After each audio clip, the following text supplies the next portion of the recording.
अस्सलाम वालेकुम नाज़रीन, मैं हूं हसाम दुरानी और आप देख रहे हैं प्रोग्राम स्टेट अफेयर्स।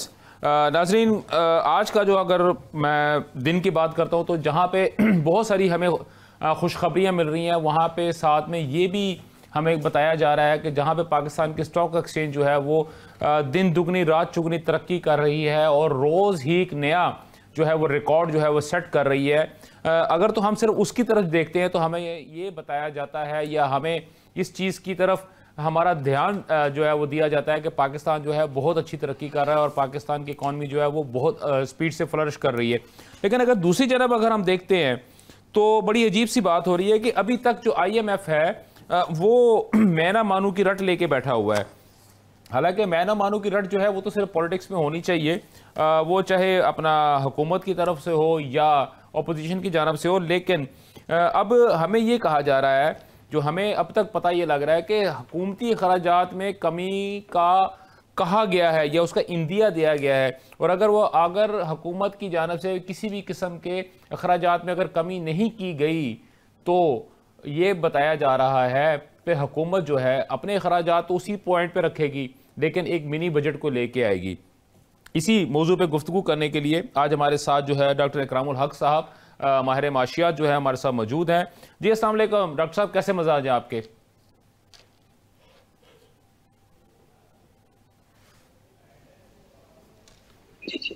हेलो, जी फरमाइए। जी डॉक्टर साहब, अभी रिसेंट में अगर मैं देखता हूँ, रिसेंट पास्ट में अगर मैं देखता हूँ, अगर हम बहुत ज़्यादा पीछे भी ना जाएं तो अगर मैं देखता हूँ कि सिर्फ और सिर्फ गुज़िश्ता अगर मैं 15 दिन का अगर मैं हिसाब देखता हूँ तो पाकिस्तान की स्टॉक एक्सचेंज जो है वो रोज़ एक नया रिकॉर्ड कायम कर रही है, रोज़ एक नया रिकॉर्ड कायम कर रही है। हमें ये बताया जा रहा है कि पाकिस्तान के रिजर्व्स में बहुत ज़्यादा इजाफा हो रहा है। हमें ये बताया जा रहा है कि पाकिस्तान का जो डेफिसिट है, ट्रेड डेफिसिट है, उसके अंदर बड़ी हद तक कमी आनी शुरू हो गई है। हमें ये बताया जा रहा है कि हमारे पास अब किस्तें जो हमने कर्जे लिए हुए हैं उनकी अक़सात देने के लिए हमारे पास पैसे बहुत ज़्यादा मौजूद हैं। लेकिन उसके साथ में IMF की जानब से जो हमारी एक टेल ट्विस्ट की जा रही है, सर वो क्या सिचुएशन है? जी बहुत शुक्रिया। असल मसला इस वक्त जो रेवेन्यू में हमने टारगेट्स रखे थे उसमें जो कमी है जी उसका है। FBR ने इस पहले तिमाही के अंदर तकरीबन 195 बिलियन की जो टैक्स टारगेट में कमी आई है। अब जाहिर है जब बजट्स बनते हैं तो इसी से सूबों को भी 57.5% मिलना होता है। वो भी अपने बजट जो है वो इसी बुनियाद पर बनाते हैं। तो वादा किया गया था कि पहली तिमाही में ये सूबे मिलकर 342 बिलियन का सरप्लस दिखाएंगे, यानी कि इतनी बचत करेंगे। क्योंकि आपको पता है कि हमारा इस वक्त ढांचा कुछ इस तरह का है कि जितनी डेट सर्विसिंग है वो फेडरल गवर्नमेंट करती है जी। और सूबों को जो है वो नेट टैक्सेस में से हिस्सा चला जाता है। बिल्कुल ऐसे। तो वो ये हुआ कि 342 का हदफ भी पूरा ना हो सका। सिर्फ पंजाब ने ही 160 बिलियन ज्यादा खर्च कर लिए, यानी कि आमदन से ज्यादा खर्चा किया।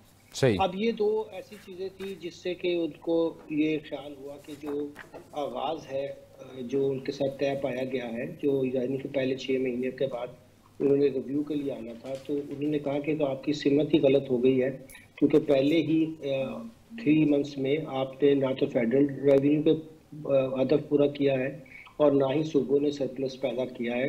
3 सूबों ने तो कर दिया था, पंजाब की वजह से ये सूरत हाल पेश आई। और तीसरी एक बड़ी वजह ये थी कि वादा किया गया था कि अक्टूबर तक सारे ज़राई जो इनकम टैक्स है वो सूबे उसी रेट पे लगाएंगे जो आज वफाक का रेट है।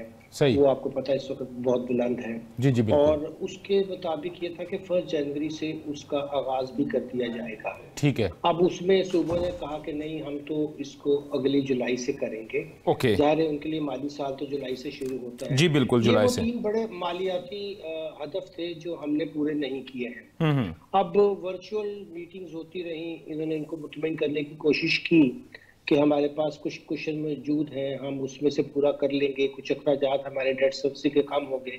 मगर IMF ने कहा कि नहीं, ये तो नहीं हो पाएगा और हम खुद आकर यहाँ आपका मामला देखते हैं। सही। अब जब वो फिजिकली आते हैं तो उसको पता है आपको बड़ी कॉस्ट होती है कि कमरे बुक होते हैं बेहतरीन होटल में, उनको डेली जो उनको डेली अलाउंस मिलता है वो भी हमारे खर्चे से जाता है। बिल्कुल ऐसे। तो अब अंदाजा लगा लीजिए कि 10-11 लोगों की टीम आएगी, वो यहाँ तशरीफ फरमाए कल से, और वो पूछ रहे हैं इनसे कि जी ये आप बताइए कि ये गैप कैसे पूरा होगा, क्योंकि इनका अंदाज़ा भी ये है कि दिसंबर तक एफबीआर का गैप कोई 350 बिलियन तक जा सकता है। इसका मतलब है कि ये बजट जो था उसमें जो एफबीआर का हदफ था वो जिस बुनियाद पर रखा गया वो बुनियाद दुरुस्त नहीं थी, या वो इशारे बदल गए। मिसाल के तौर पर उनका ख्याल था कि जो हमारी अफरात ज़र है वो 15% ही रहेगी, तो उसके लिहाज से अगर हमें टैक्स भी उसी हिसाब से ज़्यादा आएगा, क्योंकि ज़ाहिर नॉमिनल जीडीपी का यही मसला होता है। मगर वो आपने देखा सिंगल डिजिट पर आ गई।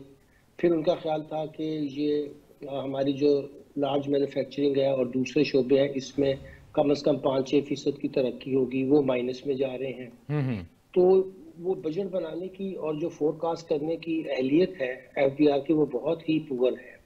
और जब वो शुरू में वादा होता है तो वो कह देते हैं हाँ सर ये हम 12.970 ट्रिलियन यानी कि वो भी हम 12,970 अरब रुपए भी इकट्ठे कर लेंगे और हमें कोई मुश्किल पेश नहीं आएगी।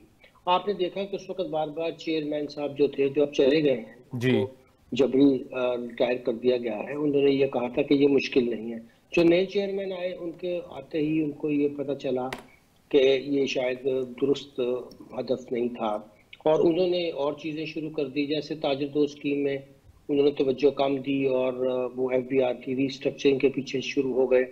तो एफबीआर का मसला ये है कि अब वो अपनी अहलियत के मुताबिक और जो पाकिस्तान का इस वक्त टैक्स का निज़ाम है उसमें इतनी गुंजाइश नहीं रही कि आप इसी टैक्स बेस से जो ऑलरेडी लोग टैक्स दे रहे हैं उन्हीं से बार बार ये टैक्स वसूल करें और बढ़ाते रहें। अब देखिए 45% आपने टैक्स रेट कर दिया है, इसमें सैलरी वाले लोग भी हैं बेचारे और आम बिजनेसमैन के लोग भी हैं। और दूसरी तरफ आप का ये आलम है कि अखराजात आपके जो है वो 30-32% बढ़ गए हैं। तो फिर एंड पे डेवलपमेंट बजट कम होगा, ये इधर उधर से जो है हम कहेंगे कि जी हम ये खर्चा कम कर दें वो खर्चा कम कर दें, मगर अगर हदफ पूरे ना हुए तो जिन बुनियाद के ऊपर सूबाई हुकूमतों ने बजट बनाए थे वो भी आउट होंगे और सूबाई हुकूमतें भी जहां से टैक्स इकट्ठा करना चाहिए रिटेलर से उनको भी टैक्स से सर्विस का टैक्स वो इकट्ठा नहीं ज्यादा करते हैं, एग्रीकल्चर पे वो टैक्स लगाने को तैयार नहीं है, प्रॉपर्टी टैक्स को वो बेहतर करने को तैयार नहीं है। तो पाकिस्तान का इस वक्त बड़ा मसला जो है वो ये है कि एक तो हमारे अखराजात जो है उसकी तरफ गवर्नमेंट का साइज इतना बड़ा है उसको हम कम नहीं करते हैं तो वो अखराजात कम नहीं होते हैं। 18वीं तरमीम के बाद वही महकमे जो वफाक के पास नहीं होने चाहिए थे सूबों के पास वो वफाक के पास भी हैं और सूबे भी बेदरे जो उनके पास पैसा आ जाता है वफाक से उसको खर्च किए चले जाते हैं और अपनी आमदनी बढ़ाने का सोचते नहीं हैं। तो जो क्राइसिस है पाकिस्तान का वो बहुत बड़ा, तो जिसे हम कहते हैं पब्लिक फाइनेंस यानी हुकूमत के जो मालियाती इशारे और उनकी अपनी जो आमदनी और खर्च का है और उसी वजह से फिर जब वो बहुत टैक्स लगाते हैं तो इकॉनमी के अंदर भी उसका असर आता है।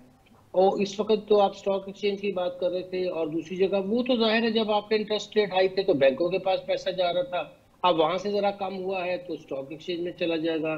जब बहुत इंटरेस्ट रेट नीचे आ जाएंगे फिर जमीनों की तरफ लैंड के लिए लोग प्लॉट खरीदना शुरू कर देंगे। लेकिन हम ना तो सनदी जो हमारी इंडस्ट्रियल बेस है उसमें इजाफा कर रहे हैं ना नई एम्प्लॉयमेंट जनरेट कर रहे हैं। सही, ये बड़ी वजूहत है जिसकी वजह से जो कर्जा भी हमने लिए हुए हैं वो भी सही तौर पर इस्तेमाल नहीं हो पाते हैं और इसी की वजह से फिर IMF जो है उनके साथ जो हम तय करते हैं कि ये दादुशुमार है वो आहिस्ता आहिस्ता हम पूरे नहीं कर पाते हैं और इसी वजह से अब वो देखिए आकर यहाँ पे बिल्कुल अन ये शेड्यूल था और इसे वो एक हंगामी आप तौर पे कह रहे हैं कि वो यदि करेक्शन के लिए आए हैं, अब वो आपकी डायरेक्शन को दुरुस्त करना चाहते हैं और वो बताएंगे कि जी आप बताइए ये कहाँ से ये जो है गैप पूरा होगा। अगर आप नहीं बता सके वो कहेंगे जी आपका तो हमारे साथ प्रॉमिस है कि फिर आप अगर एफबीआर का बजट अगर इस तरह से पूरा नहीं होगा तो आपको नए टैक्सेस लगाने पड़ेंगे। अब वो नए टैक्सेस जाहिर है आवाम पे ही उनका बर्डन जाएगा क्योंकि IMF जो नहीं देखता कि 3.8 ट्रिलियन के जो टैक्स में मराद दी गई हैं उनका मसला नहीं है, वो कहते हैं जी इसको आप खुद कम करें या नहीं करें आपकी मर्जी है।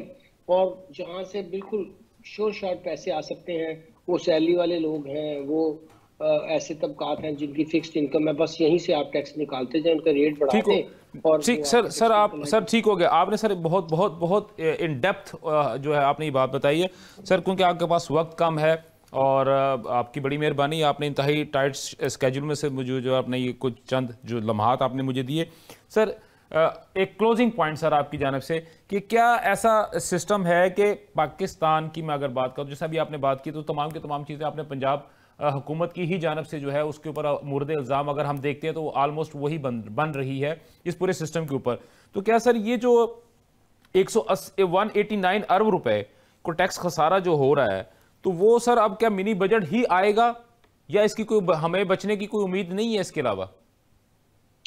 देखिए, मैं ये अर्ज करूं कि अगर हुकूमत ये कह दे कि जी हम कल जो मुराद दी हुई है, जो मैंने बताया 3.8 ट्रिलियन की है जी इनकम जी। टैक्स में जो एग्जम्पशंस है, सेल टैक्स में, दो बड़े आपके टैक्सेस में, तो हम यहाँ से ये एग्जम्पशंस विदड्रॉ कर रहे हैं तो लोगों पे टैक्स लगाने की जरूरत पेश नहीं आएगी और वो हमें वहाँ से पैसा आना शुरू हो जाएगा। मगर सही। वो इतने मजबूत तबकात हैं जिन पे टैक्स नहीं लगाया हुआ कि वो ये नहीं होने देते, और उसका नुकसान ये होता है कि फिर उन लोगों पे टैक्स लगाना पड़ता है जो ऑलरेडी बेचारे बहुत मुश्किल से जिंदगी गुजार रहे हैं, क्योंकि वो इनडायरेक्ट टैक्स बढ़ाना कोई मुश्किल नहीं होता कि यहाँ आप पेट्रोलियम लेवी बढ़ा दें, यहाँ आप इंपोर्ट ड्यूटी बढ़ा दें। तो इस तरह के आसान तरीके जो हैं वो करते हैं। और वो जो ज्यादा बहस जिस पे होनी चाहिए कि आफ्टर ऑल ये कौन लोग हैं जिनको 3.8 ट्रिलियन रुपए की टैक्स एग्जम्पशंस दी हुई हैं, उसको हम अगर आधी भी खत्म कर लें तो ये पूरे साल में हमें आईएमएफ की तरफ से कोई दबाव नहीं आएगा। बिल्कुल सही, आप बिल्कुल सही कह रहे हैं, आपका पॉइंट बिल्कुल दुरुस्त है कि जो हमने अपने सफ़ेद हाथी जो हमने पाले हुए हैं, जब तक कि हम उनकी खुराक का बंदोबस्त अपने ही जेब से करेंगे तो फिर हालात फिर यही होंगे जो कि जिनकी तरफ आपने जो है अपना बिल्कुल इशारा किया है। डॉक्टर साहब, आपका बहुत बहुत शुक्रिया, आपने अपने प्रोग्राम में मुझे मेरे प्रोग्राम में आपने मुझे वक्त दिया। नाजरीन, ये जो एक इशू था जिसके ऊपर मैं आपके साथ बात करना चाह रहा था और डॉक्टर अकरामुल हक साहब ने इंतहाई तफसील के साथ उसकी तमाम के तमाम जुज़ियात को आपके सामने पेश किया। यहाँ पे एक मैं छोटा सा ब्रेक लेता हूँ। ब्रेक से जैसे ही हम वापस आएंगे तो हम जो पाकिस्तान की सियासी सूरत हाल है उस पर गुफ्तगू करेंगे। कहीं मत जाइएगा, मिलते हैं एक छोटे से ब्रेक के बाद।